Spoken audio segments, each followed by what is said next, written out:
First of all, let me say thank you to all of you for joining us. Really looking forward to today's discussion about the future of our educational system, especially for early childhood development and pre-kindergarten. We're very honored and privileged to be joined by some really special experts who we'll get into introductions with and have a set of questions to share with them. The theme of today's discussion is really on the future of pre-kindergarten. And with a lot of discussions on what's going on with infrastructure across the country, the educational system for our rising youth and our country as a whole has been brought up as a possible discussion to be considered as infrastructure. And so as we've seen with major shifts in public health, increased recognition of the importance of childhood development and the strain on American families balancing work and home, the question we want to ask today is, should early childhood education be viewed as national infrastructure? And if so, what are those key infrastructural investments that we need to make, and how best do we facilitate them? If not, we'd love to hear, how do we set up incentives or other systems to help encourage and advance the youngest generation of Americans? At Impact, we have a view on an objective lens on key social issues. So we welcome and embrace all different points of view. We encourage dialogue across many different points of view. And so today we're very honored to be joined by some great thinkers and leaders in the space. I want to thank all of you for joining us for this discussion, and we'll be recording and rebroadcasting this through various channels, but we're very lucky to have an incredible lineup of truly talented experts and leaders in their field to discuss our early childhood education system. Today, we're going to hear from some somewhat different points of view and thinkers on how we should think about early childhood development and how we can best optimize it. We've prepared some questions for each of our experts, and then we have open questions for a panel discussion. And we'll have some time at the end for questions from our audience, which you can share in our chat feature below. They will be public, so we ask that you measure twice and type once as you share them. And we thank you all for investing your time today and helping us build a better country for the next generation of Americans, Generation Alpha, that is coming up already. I'd like to start by just asking each of our experts today to introduce themselves briefly and share a little bit about what interests you in this topic, and in particular, any thoughts you have on pre-K education or pre-primary education, and maybe the point of view or vision you have for a well-running system related to that from the professional field that you're participating in. I'm going to start with Congresswoman Jacobs. If you don't mind an introduction and maybe some opening thoughts, we'd greatly appreciate it. Perfect. Well, thank you, Michael.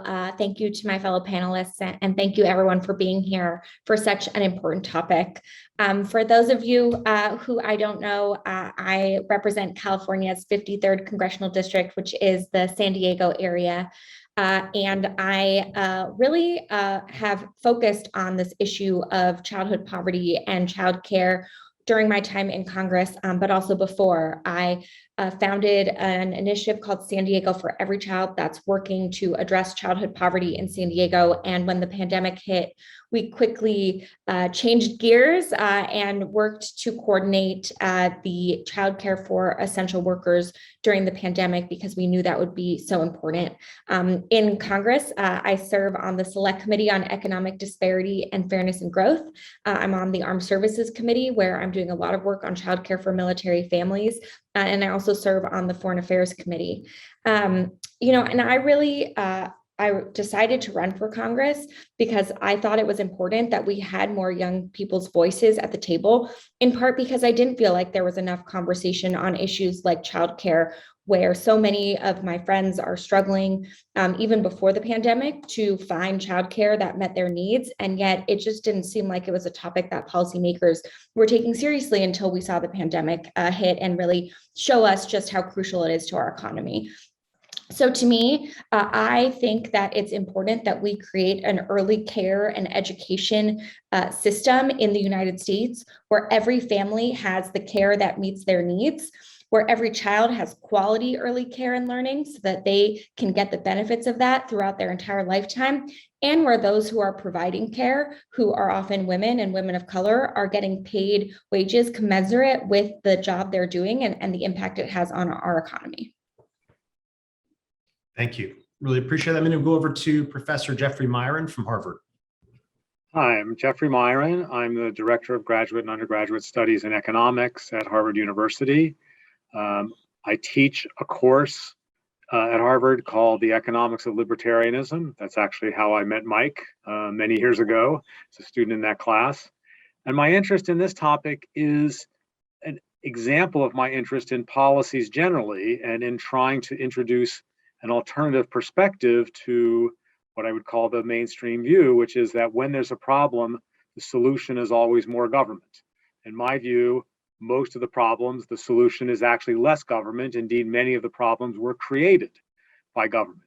Now, in this particular case, I'm not going to say that nearly as strongly, but I am going to introduce a number of the considerations that I try to teach students about thinking carefully about public policies and whether they have the objective clearly formulated and whether the tools that they're proposing are the best tools to actually address those problems. And so I'm interested in this in pre-K as an example of a whole bunch of principles about when government is the solution and when government might actually be part of the problem, or at least not the right solution.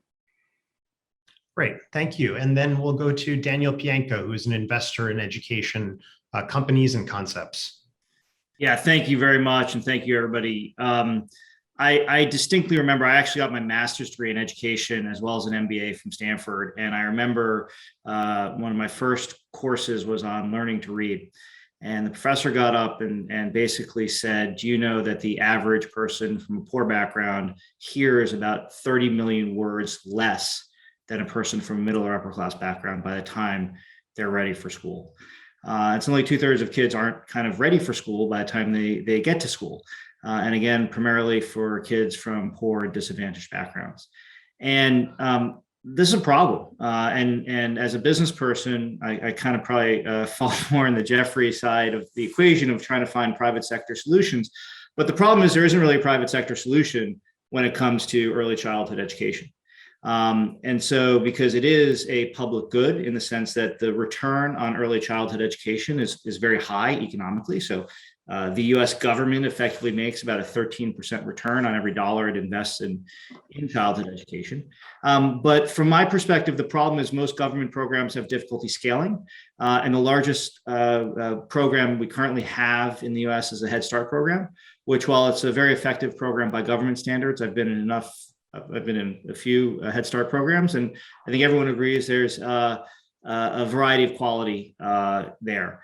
And so I think the real issue that is from a policy perspective is how do you create the right incentives for government actors and private sector actors to actually deliver care that's really in the best interest of all of us. And as an investor, I look for areas where you can have a positive return on investment. And this is one where clearly there's a societal need and frankly, a positive return. Great. Thank you. And I'm going to just go to a discussion format now while we get into a few of our questions. For this portion, I'm going to direct some of the questions to our experts, but please feel free to add any comments that you'd like. We're going to kind of use that to warm up and migrate to a more discussion-based format anyway, but I'll at least get us started with a few that we've researched and prepared based on your backgrounds and expertise. To start, Congresswoman Jacobs, with the creation of the Head Start program, as Daniel mentioned in 1965, we have seen a steady increase in funding for pre-K programs at the federal and at the state levels. As of 2017, as an example, 40% of 3-year-olds, 68% of 4-year-olds, and now 86% of 5-year-olds are enrolled in pre-primary programs. Do we have a problem, or are we missing opportunities as a country in our approach to pre-K, or is everything A-OK from your perspective? Well, I think we have a huge problem. The reality is that our system is deeply underfunded and isn't meeting most families' needs. Only 36% of the kids who are eligible to be enrolled in Head Start are actually enrolled, which means that there are families across the country who are under the threshold who would qualify for Head Start, but because we don't have enough funding for Head Start programs, they can't get access to it. And we know that for state pre-K programs, it's even worse. Just 3% of US 3-year-olds and 1/3 of 4-year-olds are in state pre-K programs. And for the families who aren't eligible, which is most of the families, because the cutoff for Head Start is incredibly low, Private care is very, very expensive. In San Diego, where I represent, for one infant, for 1 year, it's about $17,000 on average. But for many families, it's a lot more, especially for the families who work shift jobs or who have irregular hours.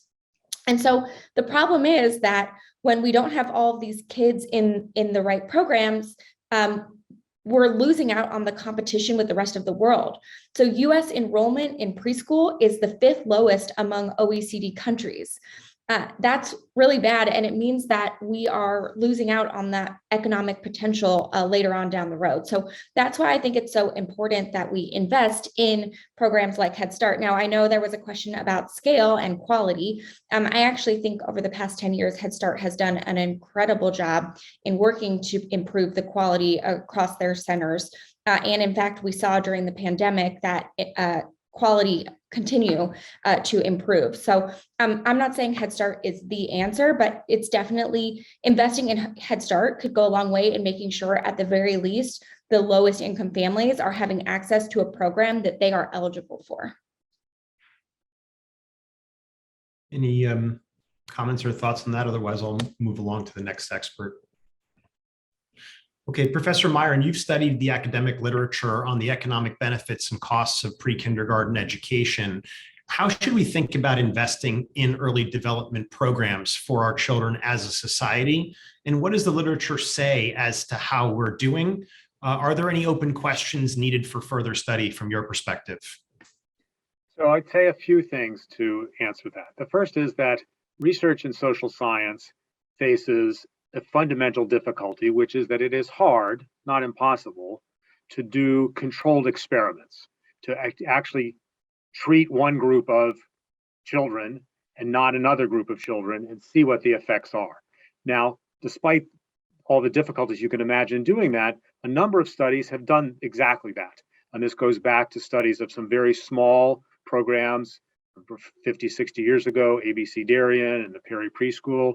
It includes some randomized controlled trial evaluations of Head Start, as well as a bunch of evaluations of other programs in Canada, in various state programs, and so on. And those are all sort of about as good as you can possibly do in social science, okay? They're still subject to various uncertainties. It could be that people don't go to the group to which they're assigned. People who are randomly assigned to get Head Start, in fact, don't. And some people who are randomly assigned to not get Head Start, in fact, do. So that makes it confusing to do the statistics or harder to do the interpretation. Those caveats aside, I think there's a very consistent set of results, which is that for sort of less privileged, sort of lower socioeconomic status households, okay, there seem to be significant returns from government expenditure on pre-K, whether that's Head Start or various other programs. As you expand those programs so that you're mainly, or to a substantial degree, providing pre-K government funding for pre-K for middle and upper class families, then the returns, okay, appear much smaller, if not zero, or in a few cases actually negative. It's perfectly plausible that that would be the result of the research. If you're talking about a family that has very limited means, their ability to fund pre-K for their kids is quite limited, and so many of them don't do it, and the returns could be quite high. But if you're funding pre-K for many middle-class families, you're simply substituting government funding for the private funding that the parents would have provided to have their children be in pre-K or some other suitable program. Okay? And so it's natural that you wouldn't expect nearly the same returns because you're mainly displacing something that would have already happened. And so I think if the question is, do some of such programs pay significant returns, okay, when they're directed at people who would really not get significant pre-kindergarten childcare, the answer is yes. If the question is, are there obviously positive returns to expanding that to be universal or substantially greater than we do now, the answer is much less persuasive. Got it. Okay, and Daniel, as you think about bringing private sector capital to early childhood development models, one of the questions that kind of arises is what models are most compelling and where do you see the future of investment in the space going? How do you think about the line between where public capital should end and where private capital should begin? So I want to kind of toe the line between Congresswoman Jacobs and Professor Miron, if you'll let the investor try to do that. So first of all, today in America, two-thirds of two-thirds of all children live in a household where both parents work. And so the need for childcare is very, very significant. And as Congresswoman Jacobs mentioned, it's particularly acute for families where you have two parents who are working shift jobs that may be irregular, and it's incredibly difficult. I 100% believe, and I think policying through Professor Miron's comments, he probably agrees that if you're poor, you should have some form of government subsidized childcare that is pretty robust. The problem is that how do you make childcare effective? And so I think there is certainly a role for many people in disadvantaged communities to have private, a government funded. I think where investors are focused on, and sort of where you get this kind of dichotomy between the public sector and the private sector, and sort of how you maximize returns, is that, and where private investment is going, is how do you empower people to run their own childcare programs in their own homes? And there's about $800 million of private sector dollars, of venture capital-ish dollars, focused on a series of startups that are in and around helping people manage their own preschool programs. Brightwheel is one. Tinkergarten is sort of another. And so what you have are sort of new care models that are in home, run by people. And this solves a lot of issues. One is for people who have the capacity to sort of seek out their own childcare and work their own system. It helps people who want to stay at home with their kid, but also perhaps provide care to others. And so the ability to sort of have a more disparate, diffuse childcare network for middle and working class people really does seem to be where the private sector is trying to step in, kind of between what Congresswoman Jacobs said and Professor Miron discussed. And maybe as just a quick follow-up to you, Daniel, the latest research, at least from the Life Cycle Benefits of Influential Early Childhood Program by Heckman, shows that high-quality birth to 5 programs for disadvantaged children deliver very large returns. You mentioned the 13% year-on-year number, and it's a rate that is substantially higher than most returns that preschool programs had previously been seen. Do you think investors and private sector leaders see these returns and see them in a way that they're able to address and fund these opportunities appropriately? Or does this return profile for some reason not generate enough private sector capital, and is there anything that we can do about that? So first of all, that's return to the government is my understanding of that research. So if I'm the government, the increased taxes from having that and the less welfare, et cetera, is worth the 13%. And by the way, we should spend that money all day. It's a much higher return than government bonds. Investors need a much higher return, and so there are different types of investors. One of the technology type companies that I mentioned that are venture capital oriented, and I'll just mention Congresswoman Jacobs' district is hosting the biggest confab for ed tech investors next week. ASU GSV, if anyone is San Diego at the Grand Manchester Hyatt Hotel. There'll be about 5,000 people trying to figure out how to solve this problem in a room, hopefully COVID friendly. And for those people, the return needs to be much, much higher. So a 13% return for a venture capitalist is failure. And we look for, when we invest in those types of businesses, much higher returns. The real question to ask is, if you're going to provide this service, which is the provision of sort of direct care, which is kind of what Head Start is and what competitors would be.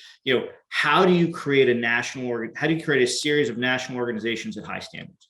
And I think there's a fundamental problem, because most people who want to fund Head Start and other programs want to have government funded programs.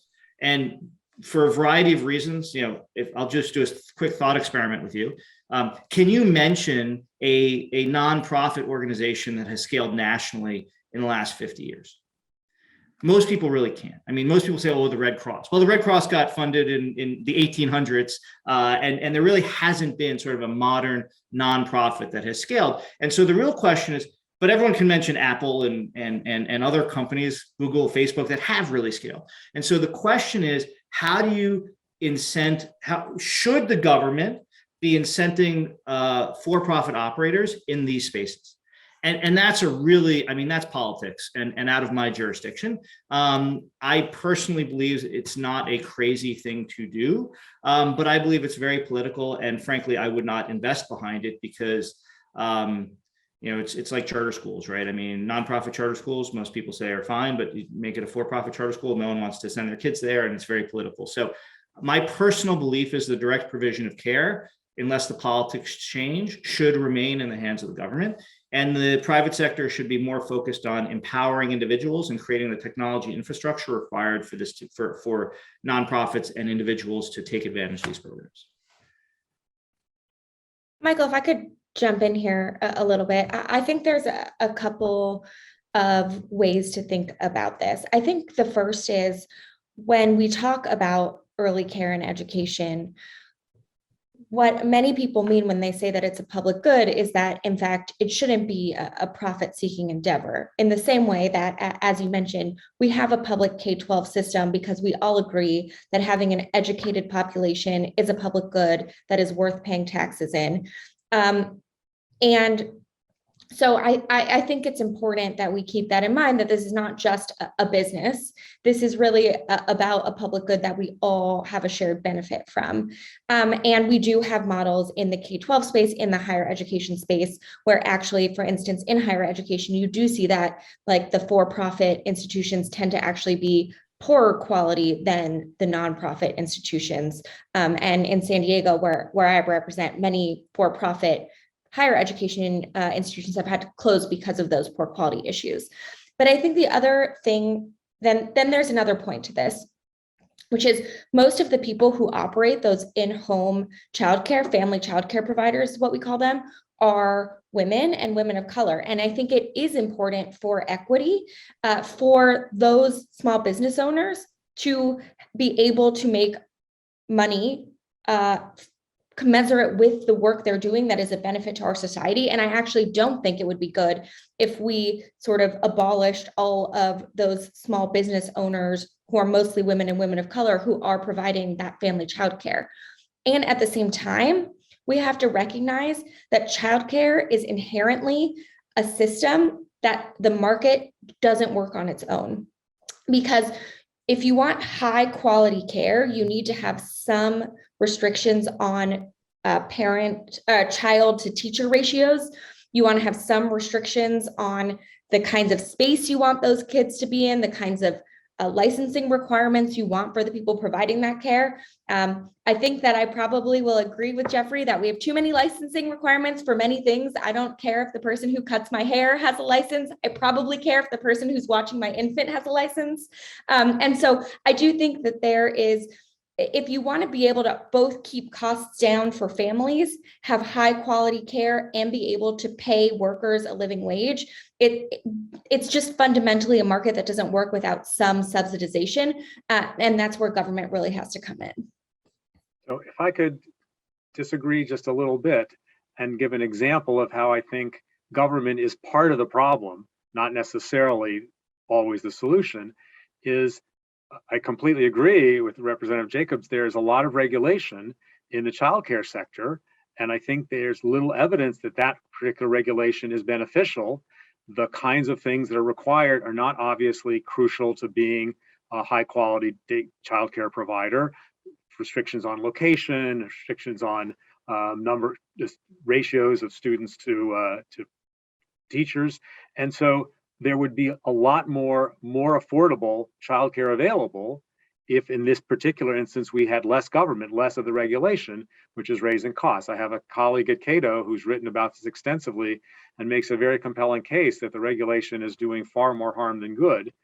And broadly, the economics literature has found little evidence that licensing restrictions lead to higher quality provision of the activity in question. They mainly protect the people who are required to get licenses and by reducing competition, but that's not in the interest of the general public.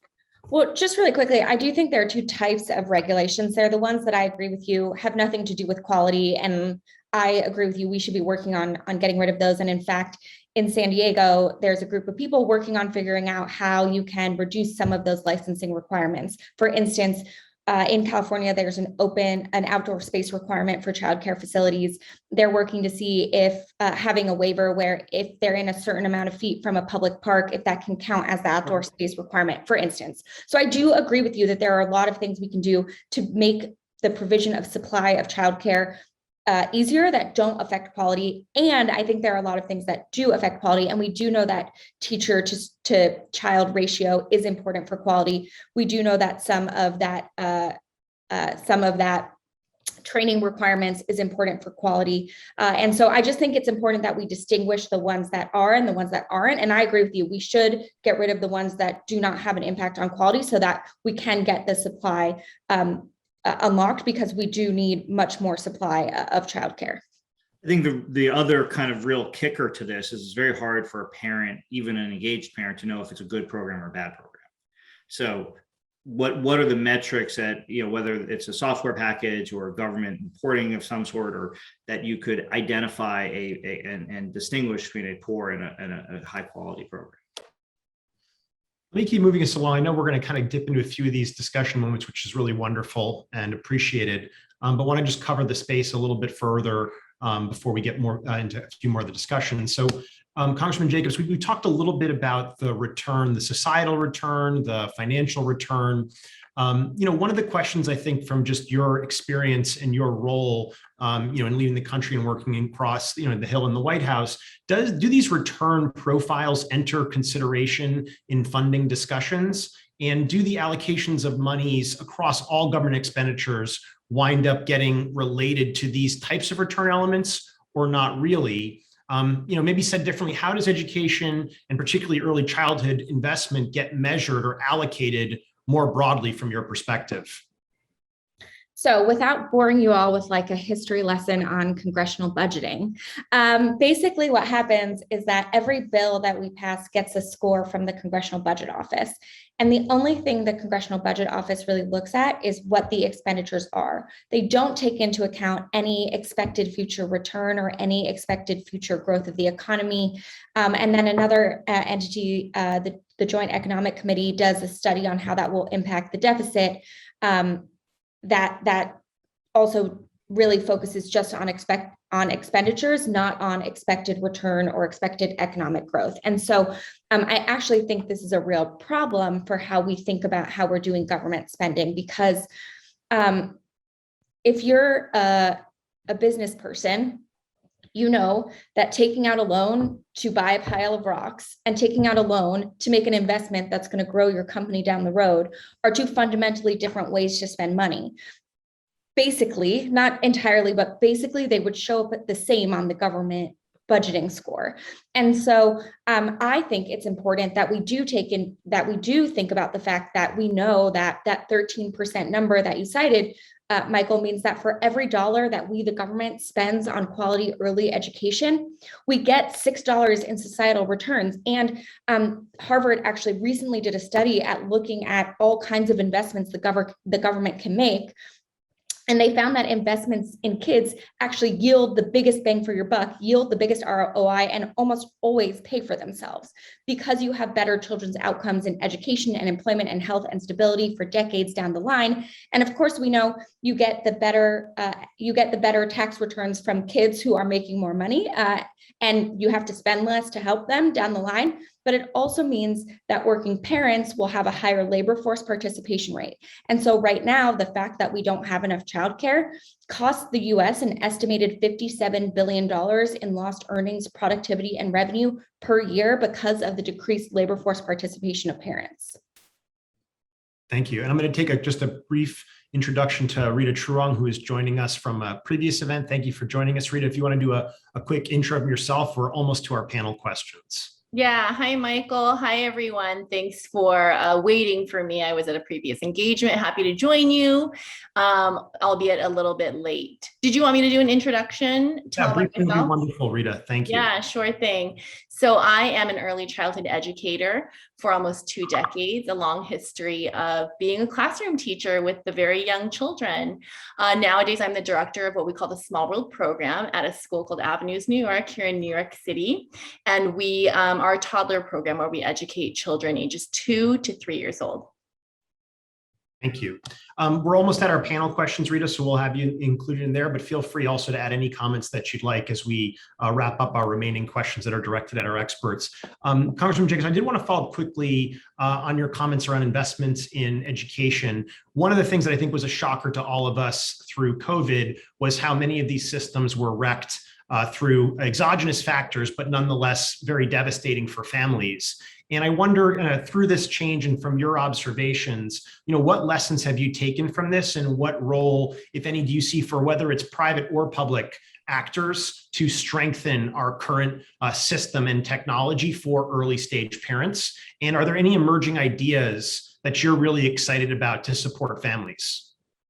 Yeah, absolutely. Look, I will say one of the silver linings of the pandemic is that actually a lot of people are seeing just how broken our childcare system is and how it isn't serving working families. And that was true well before the pandemic. In San Diego, where I represent, about 60% of families couldn't find the childcare that met their needs before the pandemic. Since then, we've had about 500 childcare centers close, and we're still 10% lower in supply than we were before the pandemic. But what I think the real lesson of the pandemic has been, and is that childcare provision is not only a problem for families, although families have had a really hard time during the pandemic. And Michael, I know you've got a young kid. Every parent I talk to, this has been a really difficult 2 years, but it's not just a problem for families.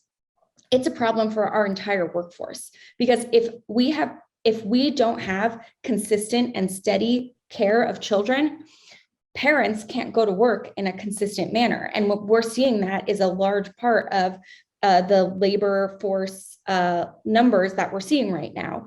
Because Jeffrey, you talked about Cato, I'll cite AEI, just so you know that I don't only cite left-leaning organizations. Brent Orrell from AEI, he was the Republican witness at one of the select committee hearings we had, said that they recently did polling of unemployed workers, and it showed that 30% of unemployed workers cited childcare as the reason that they weren't going back to work. And for women under 49, it was 42%. And just last month, 5 million people reported to the census that they're still not working due to childcare. And so, we know that this is not an issue created entirely by the pandemic. Women's labor force participation has been declining for 2 decades now, in part because we have not been investing in these systems. But I think this goes back to the point of why it's so important that we don't think of this as only a private thing between that a family is having to figure out for themselves, and that is just about how you make an individual child's life better, but really something that affects our whole society and our whole economy, and why we need to invest in it like it is a public good, because it is a public good. I just want to echo that, like, it is having a massive deleterious impact on businesses. I think that the labor force participation rates overall are still 300 or 400 basis points below where they were historically. And that's basically two groups. One is older Americans and the other is women. And my wife has been going into the office. We have 3 kids. Like, I'm the one who actually has been working from home more for a variety of reasons. And it is just a very, very difficult situation for all families, even those with means. So I can only imagine the difficulties faced by families that are doing shift work that is not consistent. So 100% want to just echo how important it is to get our economy going again. I think just our last directed question, Professor Meyer, if you have any comments on the topics or comments mentioned prior, but just as we kind of round out and move into the panel discussion, when you look at Head Start and some of the conversations we've had on the return on investment for early childhood, low-income families, is it right? And we maximized our Head Start program. Should we make any tweaks from your perspective at a policy level so that we can kind of garnish the benefits from these programs, or are they good, or are they in a bad place and you recommend any improvements? think the right way to think about Head Start, as Daniel mentioned at the very beginning, is that it's very heterogeneous. The Head Start programs are varying quality, and so it's hard to know exactly how to fix them because inevitably they're going to be of varying quality. People like me, libertarians, would prefer that any investments of these kinds were left to state governments, not the federal government, because the federal government has a tendency for a one-size-fits-all, for not allowing as much variety and experimentation, which is useful for learning about what kinds of programs are more or less effective. The literature on Head Start initially concluded that it was not very effective. It was not a very good return on investment project.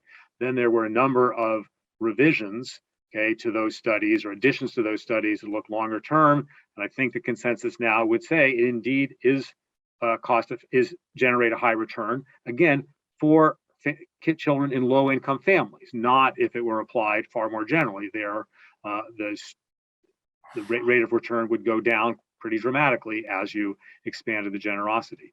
So I would say Head Start seems to be an effective program. Making it better would be allowing it to be more flexible and have more variety. And that partly means having the federal government less involved rather than more involved. Okay, I'm going to show a few charts now. I'm going to more into a discussion-based format. So I'm going to pop up an image or two just to kind of orient the audience as well as you all to how we're thinking through some of these questions and create some visuals as well. Feel free to add comments. I'll help facilitate discussion, but there's no directed question answer at this point. So feel free to speak as you feel comfortable. So statistical analysis, I think we've talked about this already through the first half of our discussion, shows that there is a really proportional and arguably associative relation between spending on elementary and secondary education and country GDP. Said as non-economist, the more we invest in education, the better we tend to do, and that tends to be a fairly clear trend and pattern. Do you consider this association valid? If so, is the United States on the right side of the ruler? Should we be moving in any other direction? What do you all kind of see in terms of how we're making an investment as a society, and how do we change our position on the chart? Yeah, I want to jump in and speak to quality of education, which the other panelists have talked about childcare and how that's important for the workforce. Something that I really want to shine a light on is dollars need to go toward quality education. And that means proper facilities for young children, teacher training, so that we're not just mindlessly putting our children into some kind of childcare, right? So that parents can work, but childcare that is going to have a positive impact on them. Teachers that are well-trained in child-centered education, teachers that know how to handle challenging behaviors, maybe families that have specific needs, children with special needs, facilities that are designed thoughtfully for the needs of young children and the things that they need specifically. We need to put dollars toward that, because that's where we're going to see the investment come back. We can't just assume that, again, this is already mentioned by other panelists, that any kind of Head Start or any kind of childcare program is going to be a positive impact on children. There have been studies that have shown that sometimes they have had negative impact on children because it lacked teacher training, it lacked thought behind the curricula, it lacked what the children needed to have their needs met, for them to have felt nurtured, and so that we can see those positive effects later because their teachers were well trained and they were in a thoughtful and intentional learning program. So I would certainly agree that this figure demonstrates a correlation between investment in education and GDP. The question for policy is whether it's causal and whether you need government subsidies to get that causal benefit. Even if there's a strong effect of acquiring education on people's productivity, okay, many people will obviously do that without subsidy because they want to take advantage of the positive return. The literature is far less supportive of the notion that there's a social return, that there's a return over and above the return to the people, okay, who get the education, okay, as opposed to it mainly being a return to improving the income path of those people who obtain the education. So the question I think that needs answering is, when and to what degree are subsidies, okay, critical for getting social returns? And I again think the answer is for low-income families and kids in low-income families, but not throughout the income range. At the broader part of the income range, people make those investments on their own because they see the returns. Well, I'd like to disagree. I know you're all shocked for two reasons. And the first is that I think, we do see that there are spillover effects to society at large from high quality early education programs that boost outcomes. But I also think that it is important to also remember that it's not only about replacement of childcare for the high income family that is you measure. It's also the fact that having a childcare system that the high income and lower income students are mixed together provides a better outcome for all students. And that we actually see when you have more people bought into a system that you get better outcomes in general. And we see that with our K-12 schools when you do have a more mix of income levels versus when you have more segregated income levels in the different schools, you do see higher quality in the mixed ones. And so I think it's important that you're not actually just creating two different systems, but there is a benefit from having everyone in that same system, and mixing income levels also leads to greater political sustainability in the long run, which I think is important for these kinds of investments as well. As we kind of may rotate us into somewhat of a similar theme, but on the same topic, as we start, whether we agree it's causal or correlative, there are some clear trends that emerge. The more we invest in education, the more that is invested as a society, we see generally more income. We generally see less unemployment. And I guess the question I have, and we think about the early stage education system we're developing, are there any policy or resource shifts we should make to encourage, if at all, some of these higher educational attainment objectives? And if we think there's a lot of opportunity to influence and set the stage early on, are there any changes we need to make to encourage the types of outcomes that will likely facilitate higher income earning, lower unemployment, higher educated future citizens, but starting at the pre-K level? So I found the interchange between Congresswoman Jacobs and Professor Miron fascinating, and kind of each play the role. When I have this conversation with my friends, and raise your hand at home if you went to school, and so therefore you have an opinion about going to school, right? And everyone raised their hand, and everyone, when they have this conversation, says, when I went to school X.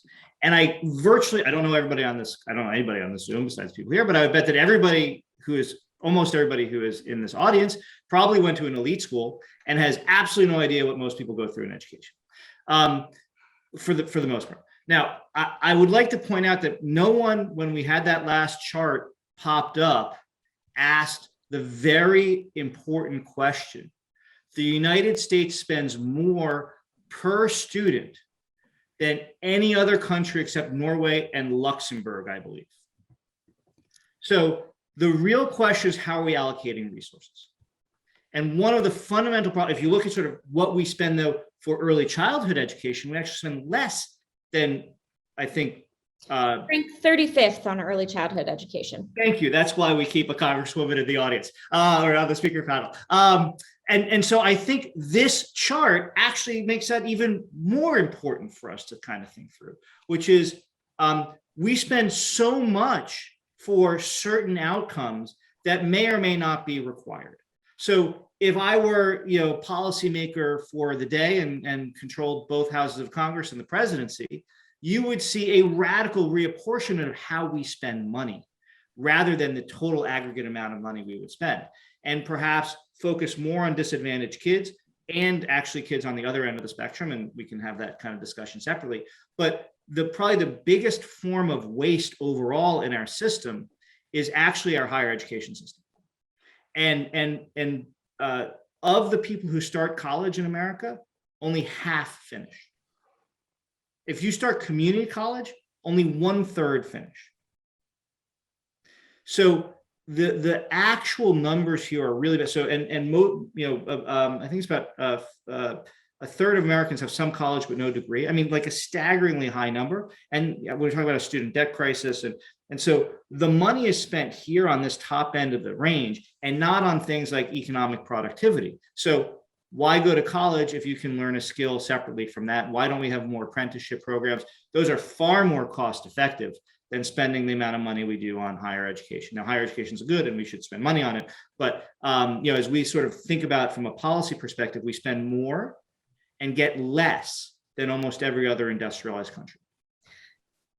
Yeah, and just to add, because Danielle, I know you brought this up, that actually the schools with the worst graduation rates are the for-profit colleges. So I think but I think you're exactly right about the allocation. I think it's important to point out that it's not just about which level of education we're spending on, but actually we know that the formula funding that we use for education spending, generally based on local property taxes, is highly regressive. And so we're spending more money for schooling in the wealthiest neighborhoods than we are spending of taxpayer money in lower income neighborhoods. And that's actually also important when we look at this chart, because this is a total average, but it actually doesn't say the same. It doesn't stay the same for different groups. So education is important, but for instance, Black students see a lower return from higher education than white students do, and they leave with more debt. And so I think we need strategies that make sure that when we're getting people to the educational attainment, that then they're getting equal benefits from it. But also why we need, as Daniel said, to invest in programs that don't necessarily count as education in a traditional sense, that get you into trade jobs, and then make sure that those jobs are good paying jobs, like a lot of these care jobs that we're talking about. And that we're supporting other kinds of programs like baby bonds, et cetera, that help to make sure that we're leveling out that racial inequity that we see play out throughout our education system. So I think we're hitting a couple of themes. One around, we're the least substantive spenders. Maybe it's misallocated in terms of whether it's early or late stage. And then some of the failures of our very late stage education system, maybe at the sake of being a little bit controversial. Elon Musk recently said we should be much more worried about population collapse. And I want to think about this maybe in the funnel sense of how many children we'll be having, at least in the United States, and whether we have a pre-K problem, if you will. When we look at kind of our birth rate more broadly as a country, we've seen a steady decline and now likely below replacement rate. Do we think that this is a problem as a country, or something that is not really much to worry about? I would say it's not a problem at all. First of all, if we look at that graph, we see that starting from 1800, through say 1900 or even farther, the birth rate was declining steadily. And over that period, the US went from being barely a country to the highest per capita income country in the world. So that chart certainly does not suggest in any way, shape, or form that a lower birth rate was bad for economic prosperity. Second, the standard economic model that everyone learns in principles of economics says that a higher population growth rate lowers per capita GDP, per capita economic output. So policies that would stimulate the number of births would actually have a tendency to lower output per capita. And so I just think Elon Musk could not be more wrong on this particular point. I think it's something we shouldn't worry about at all. And I think Elon Musk is wrong on so very many things.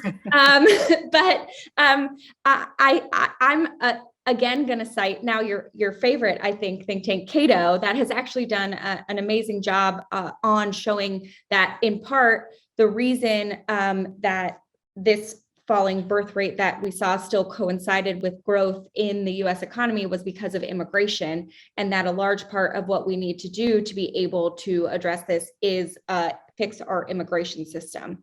And that the demographic collapse is also a bit overstated.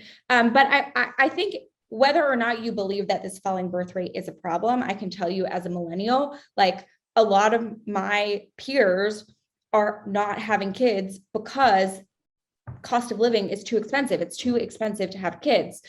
So San Diego just surpassed LA and San Francisco as the least affordable place to buy a home. I love beating LA and San Francisco. This was not what I wanted to beat them on.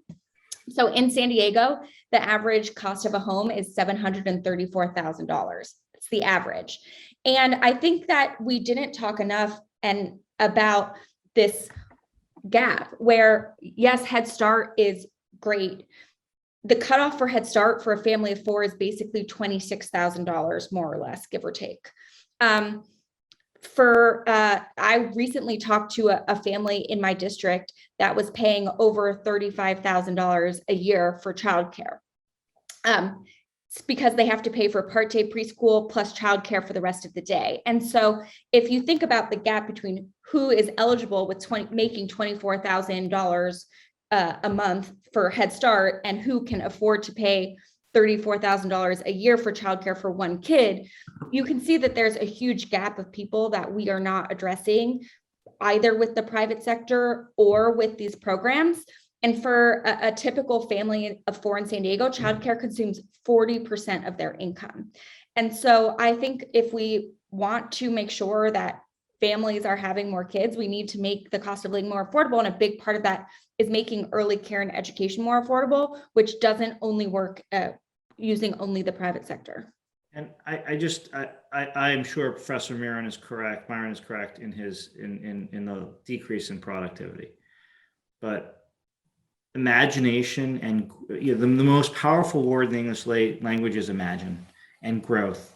And humans are the species that survives by going forward. We're like sharks, right? We need to progress. My kid said we're the only. My 7-year-old turned to me and said, we want to go to the moon. Why don't other species want to go to the moon? I didn't quite know how to answer that question. But I think that this chart is, and sort of some of the issues that we wrestle with as a country, we need to figure out how to, whether it's through immigration or through increasing our birth rate. I believe demographics is destiny. And so if you look at sort of why will China collapse over the next 20 years, it's because of their one child policy. Why will India likely dominate the next 20 years relative to China? Because they have one of the youngest populations. In Africa right now, 1 billion people. Average population age, 19. Our average population age, 38. Germany, 48. Japan, 56. If you want to know where the future is, you go where that population growth is and where people are exploring and dreaming and imagining their future. And I think it's really important that we figure this out. I disagree with you a lot. Musk about a lot of stuff too, but I think on this one, what he has done, which he does not get enough credit for, is instilled a sense of inspiration and imagination in so many people around space exploration, electrification of vehicles. And I mean, this is way off topic of early childhood education, but we should be instilling in our kids a dream that they can, succeed and build and grow and create a new future for everybody. Daniel, when someone asked me what's the difference between people and animals in the world, and they said the answer was that we have a soul. So maybe it's something within our soul that makes us want to go to the moon. Well, good. Well, at least Elon Musk didn't get a chance to be on this panel, so we'll give him a chance next time to defend himself. But appreciate that. And I'm going to hit one last question before we go to audience and our final few minutes here. And sorry for a little bit of the longer read, but I thought this was a really interesting comment out of, I think it was the General Atlantic from David Brooks. If you want to summarize the changes in family structure over the past century, the truest thing to say is this: we've made life freer for individuals and more unstable for families.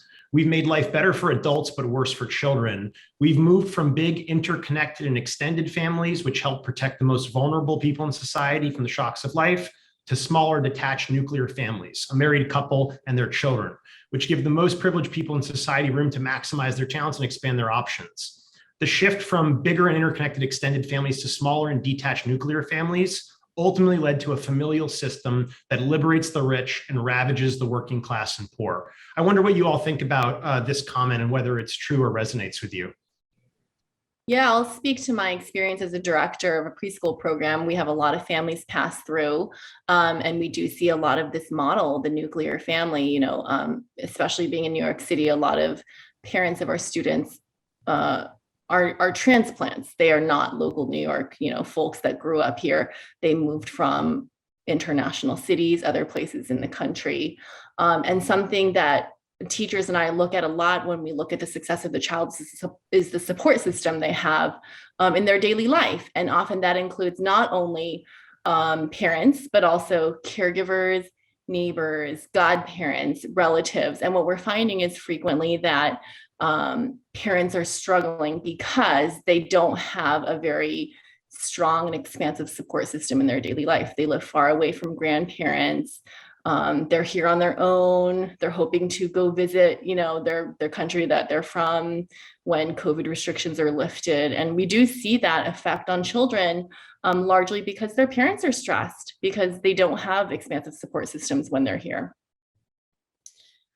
Yeah, I don't always agree with David Brooks, but on this one, I think I do. And honestly, it's part of why it's so hard to convince some of my colleagues that we need to invest in early care and education, because for many of my colleagues, almost none of whom are my age, 50 years ago, there was an aunt down the street or a partner at home who did most of the caregiving. And it is very different now. And we put that burden on parents. For a long time, you did have these big families, community groups who stood in for what I would argue the state should be doing, because raising the next generations of kids was a public good. And these big families, these big communities knew that they had to chip in to be able to have that next generation be brought up. We now, wealthier families can afford to supplement that support system on their own, but we leave the majority of our families having to deal with this themselves without very much support. I actually have a 7-week-old niece, and I was just having this conversation with my sister-in-law, who was, saying that, back in the day, she felt like there'd be an aunt or a grandparent or someone that you could pass the kid off now to, and now she has to hire all of that help for herself. And, luckily she can, but for most families, they really can't. And that, to me, is a failure of our governance system and a failure of our government, because it is so important that, as Daniel said, we need the next generation to fund retirements for everyone who's retiring, to keep our economy growing. It's important for everyone that the next generation is brought up with the potential for as good outcomes as possible. So to make sure there's always some disagreement about every question, I will say that I may moderately often agree with David Brooks, but I could not disagree more with this particular paragraph. I think his facts are just grotesquely wrong. The notion that the working class and the poor have been ravaged is just not consistent with the data. Are the poor in modern America poorer than the middle class? Of course. How do they compare to the poor 30 years ago or 60 or 100 years ago? They're substantially better off. The technological progress has made it so that people who are close to the bottom of the income distribution nevertheless will have significant access to modern medicine, will have access to cell phones, to modern transportation like subways and cars and all those sorts of things. Of course, much, much less than the middle class. And I'm not talking about people who are extremely poor, who are living on the street due to mental illness, but people who are living at the level of the poverty level are living at a much higher standard of living than the middle class was 100 years ago. So I think he's just got the facts totally wrong. I don't think the government should take a stand on nuclear family for or against. I'll note that one reason the nuclear family has arisen, that families don't have grandparents living with them for extended periods, is a government program known as Social Security, which made it quite feasible for people when they become older, less able to work, they see their earnings decline, to nevertheless retire and go live on their own, rather than feeling the economic pressure to move in with their children and grandchildren. And so a government program has probably contributed to the focus on the nuclear family. So again, there are unintended consequences of government all over the place. And I think we're up at time. I'm going to get one question from the audience in before we break. And we'll follow up on a few others that didn't get to today. But for panelists broadly, what are some of the actions that those in the audience and watching the recording later can take to help ensure a more broad and equitable access to early education in the United States? Well, we passed a bill in the House called the Build Back Better Act that would have made significant investments in our childcare and universal pre-K space. That Jeffrey did give the block grants to the states to let them design the system themselves, just with federal standards, I will say. We are working now on negotiations on what we'll be able to pass the Senate in that regard. So I cannot tell you to call your senators, but Can I say call your senator? Sorry. you can say it. Okay. But I do think that the latest budget that President that we just passed the House included more funding for the child care development, the block grants, which is what we send to the states, and more funding for Head Start, but it's not nearly enough. And I do think it will be important, whether you believe it's just for that the gap of people who won't be able to afford it in the private sector or a universal system. I personally think a universal system is better for many reasons. But either way, it will require government spending money. And so you can make sure that your legislators know that you support that. Okay, well, this isn't a last word type business, but we want to thank you, Congressman Jacobs, for having the last word for today's conversation. I'm a minute over time, and I want to respect everyone's busy calendars. I want to thank the panelists for joining in from your very busy lives. On behalf of Impact Public Service Fund, I thank our audience as well. We'll have our recording up shortly, and I hope you all have a wonderful evening, and very, very appreciative of you sharing your thoughts with us here today.